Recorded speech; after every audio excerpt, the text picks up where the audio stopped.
Başarısızlık urundan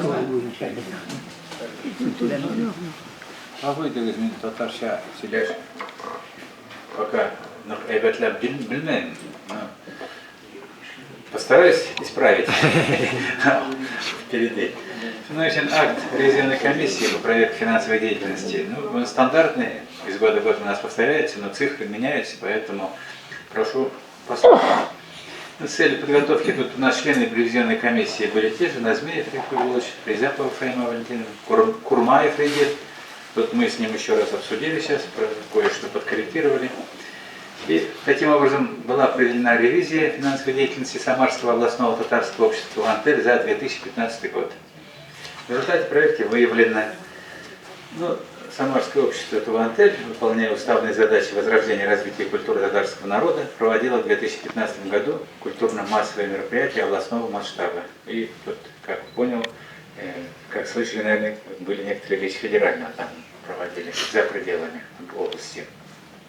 За отчетный период на расчетные счета общества поступило денежных средств в сумме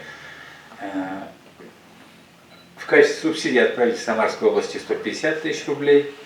Дополнительно поступило членских взносов на сумму, здесь 19 тысяч 900 рублей.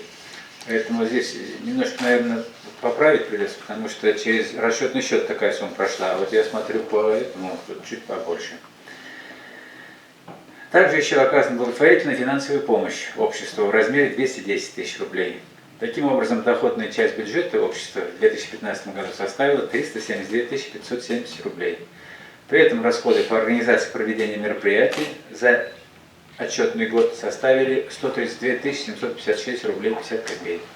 С учетом переходящего с предыдущего года сальдо в 11 188 рублей, остаток денежных средств на расчетном счете общества на конец отчетного года, то есть на 31 декабря, составил 251 002 рубля.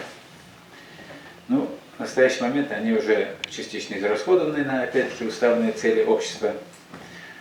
Также комиссия установила, что введение бухгалтерского учета аналитических и балансовых счетов, также и имущества общества нарушения не выявлено. Организационные документы по проведению различных мероприятий оформлялись в полном соответствии с законодательством Российской Федерации. Наличные денежные расчеты в отчетном году не проводились. То есть все было прозрачно, все через банк, через расчетные счета общества. На основании вышеизложенного комиссия считает, что отчетность общества «Туантель» в 2015 году сдавалась своевременно, бухгалтерский учет общества велся в соответствии с налоговым законодательством Российской Федерации и положением о бухгалтерском учете Российской Федерации. Подписи членов комиссии.